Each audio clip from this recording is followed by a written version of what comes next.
2025年10月新剧试读第3期，山河枕开播，4大平台终于凑一桌大流量麻将，欢度双11。大概是前几天富山海拉低了我对内娱 S 级古装剧成片质量的下限，我居然觉得本周的4部剧都真心不错，至少置景特效没有一个拉胯的。同样是群像打戏，这是富山海，这是天地剑心，这是水龙吟，这是暗河传，这是山河枕。谁用心谁敷衍一目了然啊！但可惜啊，好像大家各有优缺点，同档竞争之下，居然谁也没能真正突出。像约好了似的，网播占比都徘徊在10%左右，最终恐怕都是集均2000万保卫战。那既然大家非要往一起凑，我们不比一比，真是对不起这波正面对打的气势啊！第1部山河枕，10月30日上线，爱奇艺加浙江卫视。开局有高光有遗憾，妻子去一子回，哭死。这部剧30号晚上刚开播，首日站内最高热度破23000，首集4广，算是不错的开局。看了前5集很清晰，节奏很快的故事线。为了调查父亲的死因，楚瑜与魏家大哥联手调查八角弩如何掉落敌手。魏家6兄弟上战场留小七魏运看守兵营，结果军情有误，太子冒进，导致魏家全兵覆没，只剩魏运一人。楚瑜执意要嫁进魏家，继续调查父亲死因。之后魏家被太子陷害，魏运入狱，楚瑜出计救出魏运。可惜啊，剧版在前2集背景的交代以及细节的填充上，真的不如老老实实按原著拍。首先要说，山河枕这部剧我是带着一点情怀看的，因为多年前我是读过原著的，后面叔嫂的感情拉扯以及很多情节，其实我都已经记不清楚了，但小说前几章的内容却依旧记忆犹新，因为作者开篇写得非常荡气回肠，大气磅礴。原著的核心是叔嫂情，设定是女主楚瑜重生改命，而剧版为了避开重生设定，做了大量改编，这一点我其实能理解，也挺赞同。毕竟现在的落地古装剧想要成为经典，就得去掉穿越重生等元素，回归现实逻辑，比如以前的《甄嬛传》《知否》等。可问题是，你不能连定亲梗也删掉啊！没了婚约，这个剧情逻辑就崩了。楚瑜要查清父亲的死因，办法有100种，何必非要嫁入魏家？他本来就是军中长大，不拘小节，查找八角弩如何掉落敌手，女扮男装进入军营，不比做个后宅主妇来的自由。采纳原著的逻辑其实就非常顺，楚瑜与大哥是有婚约的，但可惜2人一直没有交集。楚瑜喜欢上了顾楚生，后来楚瑜醒悟后才决履行婚约，嫁给这个很好的魏家大哥。这也能很好的解释了为什么其他弟弟们都已经老婆孩子一大堆，只有魏家大哥迟迟不婚。即使按照剧版非要设定楚瑜是为了调查父亲的死因，有定亲在，嫁入魏家，这样不就更加顺理成章吗？这不比撒谎说他与魏家大哥私定终身好。而且剧版非要搞个伪叔嫂，男女主后面有30多集培养感情，真得不差前面这2集的眉来眼去啊。原著女主可是真正嫁过魏家大哥的，拜过堂的那种，真叔嫂才更好磕啊。和大哥的这一段才是处于前2集感情纠葛的正确打开方式啊。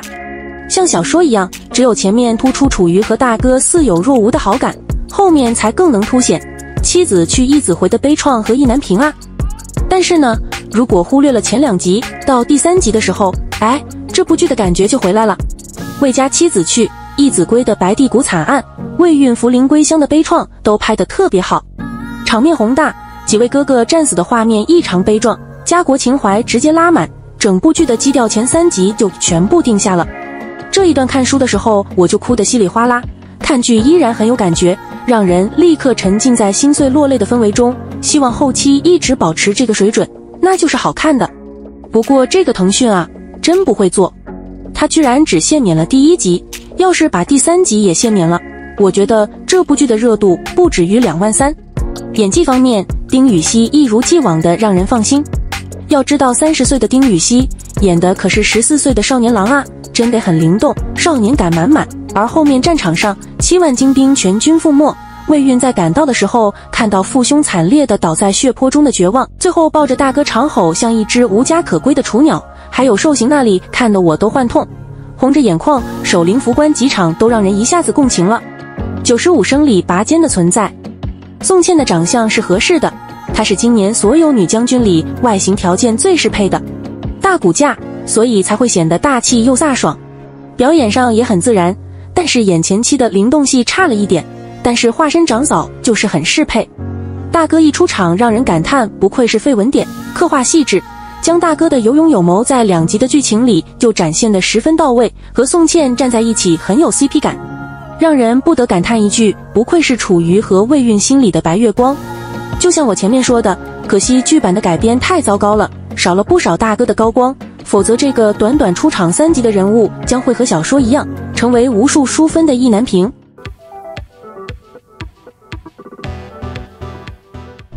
第2部《暗河传》10月20日上线，优酷独播。提前开播的《暗河传》可以说是3部剧中走势最稳的一部。开播第7日，站内热度破万，成为2025年优酷第8部破万剧集。招商也不错，首播广告7个，目前剧播已过半，累计合作品牌20个，总广告99个。可以说是龚俊自2020年《山河转》大火之后成绩最好的一部剧了。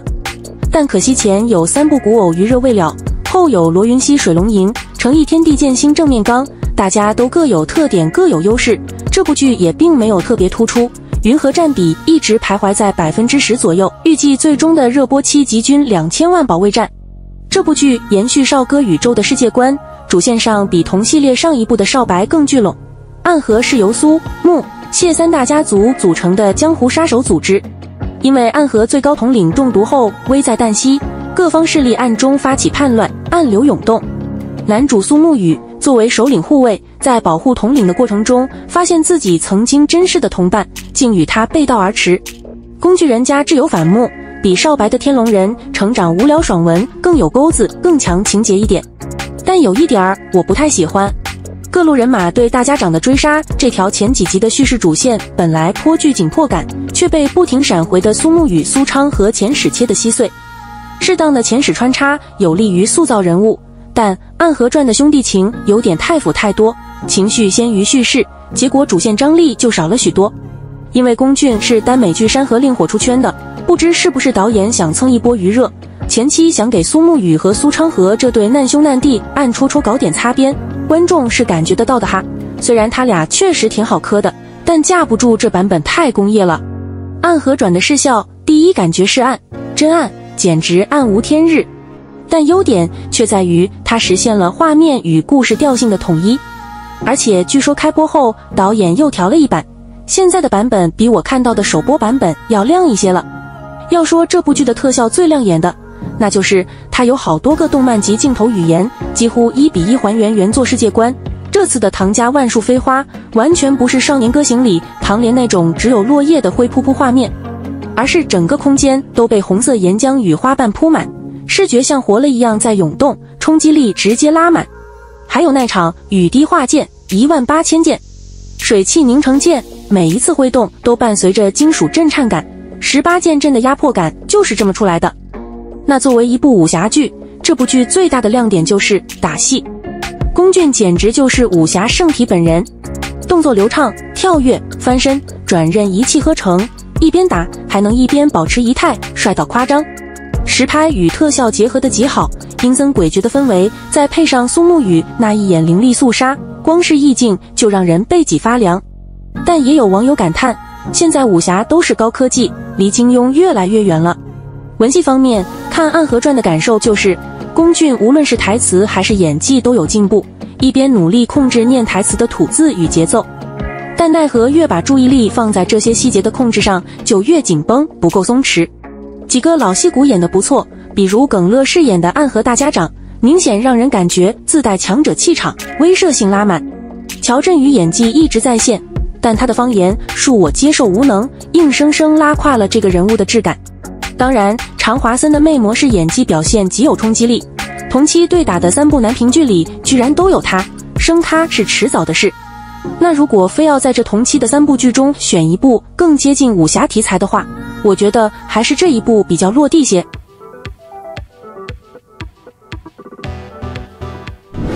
第3部《水龙吟》10月24日上线，芒果 TV 加咪咕视频加30号上新湖南卫视。能看得出来，这部剧野心非常大，都是烧钱。这部剧的期待值可以说是爆棚。开播仅10分钟，芒果 TV 前台播放量就飙到2445万，直接刷新平台纪录，断层第一。招商表现同样亮眼，开播即拿下11个品牌，目前播到第11集，累计合作已达17个品牌，109条广告。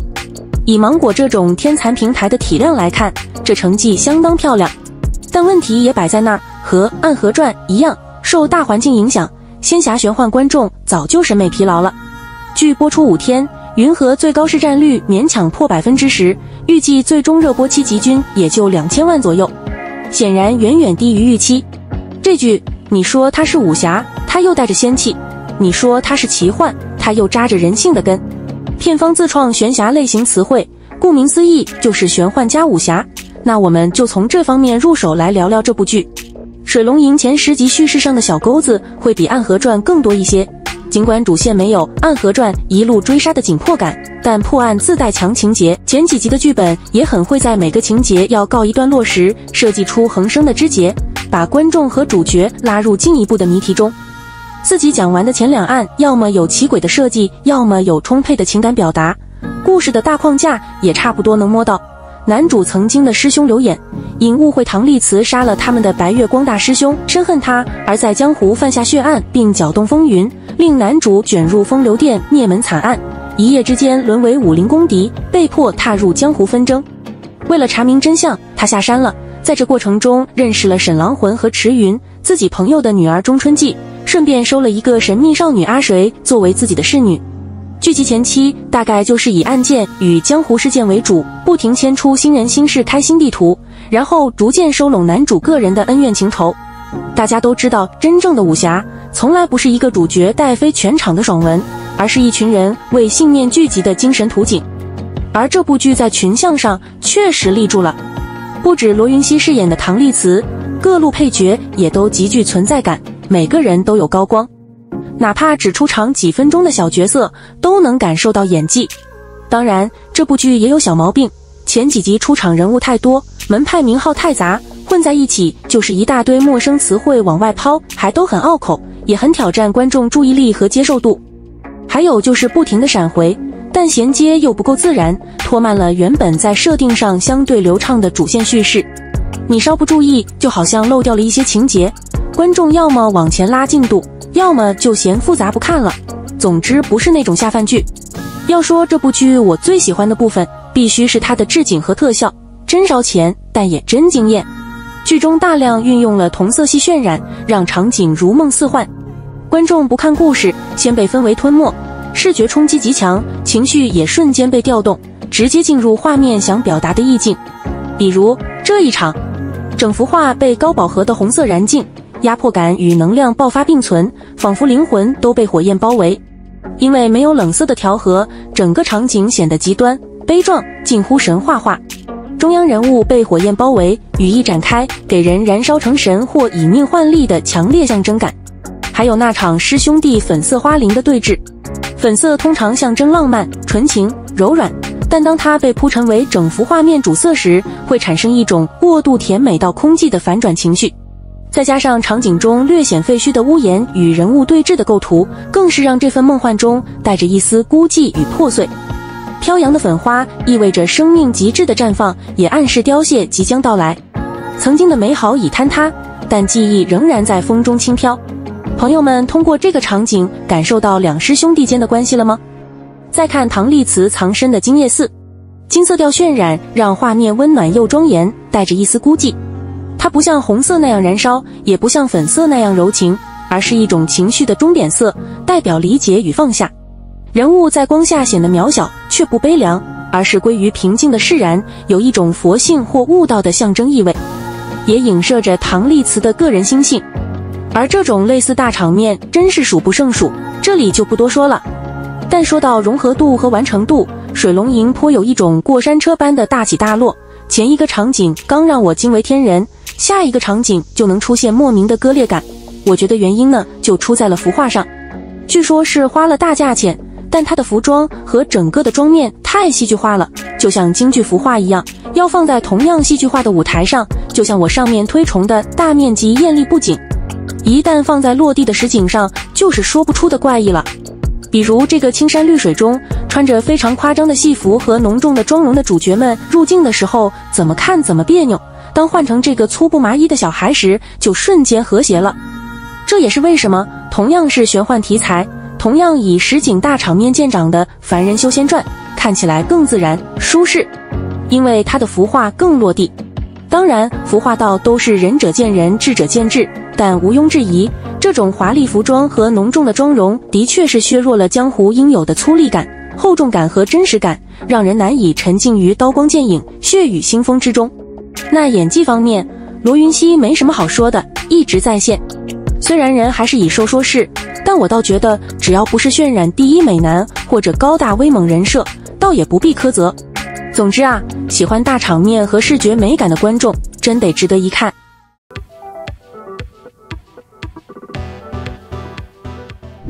第4部《天地剑心》10月25日上线，爱奇艺独播。不要再刻意营销武侠了，甜宠才是你的亮点。这部剧妥妥的高开，开局热度直冲8181，刷新了2025年爱奇艺剧集首日最高纪录，气势一度爆棚，最高热度突破9000。网播表现也和上面2部相似，云和占比始终徘徊在10%左右。如果后期没有爆点剧情或口碑发酵，恐怕最终也将陷入2000万级军保卫战。从商业层面来看，天地剑心的招商表现也略显平淡，以4广开局，目前播到11集，总计13个品牌41广，逊色于上面2部。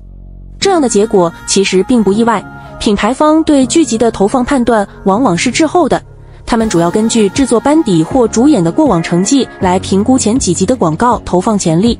而天地剑心虽是狐妖系列的最终章，特效与制作水准无疑也是3部中最精良的，但前2部的口碑滑坡，加上主演程毅刚收官的富山海反响不佳，都让品牌方选择谨慎观望。那剧情方面，先声明哈，本人没看过动漫，所以对所谓魔改不在意。看了前8集啊，我的感受就是没有前面2部剧那么复杂费脑子，剧情简单，节奏舒适，洗碗做家务吃饭都能看。你上个洗手间回来也不会连不上前面的剧情，反正就是很合格的下饭剧。故事主线超简单，一个被训练成的冷酷冰人和一个弱小低微到只有一个编号的小蜘蛛精双向救赎的故事，简而言之就是富贵少爷和他的养成系女友。想象一下，一个从小就缺爱，连朋友都几乎没有的冰块脸的帅哥，天天被一个小姑娘叽叽喳喳围着转，又是为你织布，又是逗你开心，还为你跑遍千山当眼睛，满心满眼都是你，怎么可能不动心吗？在一开始还没那么熟的时候，都甘愿折寿10年，帮他幻化成人形，最后的万箭穿心也就不奇怪了。所以这个量身定做的小间谍还是很成功的吗？一个话少，一个话痨，一个高冷，一个活泼，就这 CP 感，真的是你打你的腰，我磕我的糖。另外，配角 CP 组也超有梗，尤其是郭俊辰饰演的全如沐，简直是全剧的 CP 万金油。和程毅是苦命兄弟情，和李一桐是欢喜冤家，和何瑞贤的结狗线更是细节拉满。全如沐明明是小时候被姐姐拐走威胁自己父亲的，结果被拐后成天跟在姐姐身边，姐姐长姐姐短的这些年到处找姐姐，得知姐姐落脚处还送花送酒，这弟弟我也想要。还有看预告，后期李一桐和王弘毅俩蜘蛛精的维骨科 CP 应该也蛮虐的。那视听方面，论花钱大场面，同期的3部剧中，感觉这部剧经费有限，特效量最少。但说实话，反而这部剧的画面最稳定，整合的相对浑然，用游戏术语来形容的话，优化做得好。不过遗憾的地方也非常明显，那就是前2集的女主小蜘蛛精的动态捕捉真得太拉了，表情僵硬到离谱，甚至比国产3D 动画剧集的建模还僵。按说动捕不应该是这个效果啊，结果看花絮图王一许用的设备是这一类，真是动捕了个寂寞。你还不如将李一桐的脸直接换上去呢。总之啊，甜甜的配音上大分了。演员方面，男主王权富贵的设定是清冷的不苟言笑的兵人，其实这种人设很圈粉，但差不多的古偶演员都能演，所以很难说看出诚意的演技比之前进步了还是退步了。打戏很轻盈，状态也不错，再加上他用了配音，至少演一个少年不出戏，没有赴山海中挡不住的疲惫感。李一桐饰演女主，虽然角色限制，发挥空间不大，但演得很是精灵可爱，特别是配上那甜甜的声音，我自己还蛮喜欢的。那其实本剧给我最大惊喜的却是卢靖姗，没想到卢靖姗在恶女赛道能如此出色，她异域风情的五官配上恶女妆造，与妖精洞主人设相得益彰。无实物表演，在听到小妖精说弟弟这个词时，不解又觉得好笑，微微拾眉，下意识歪头，无形中有种魅惑的娇感，真的是颠覆了我对她的认知。总之啊，我真心觉得这部剧的营销方向跑偏了，明明是一部不错的 CP 向甜宠剧，偏要往武侠大男主上靠，还正面硬刚暗河传、水龙吟这些动作特效流就不占优势吗？要是接下来营销能找准调性，说不定最终成绩能更好一些。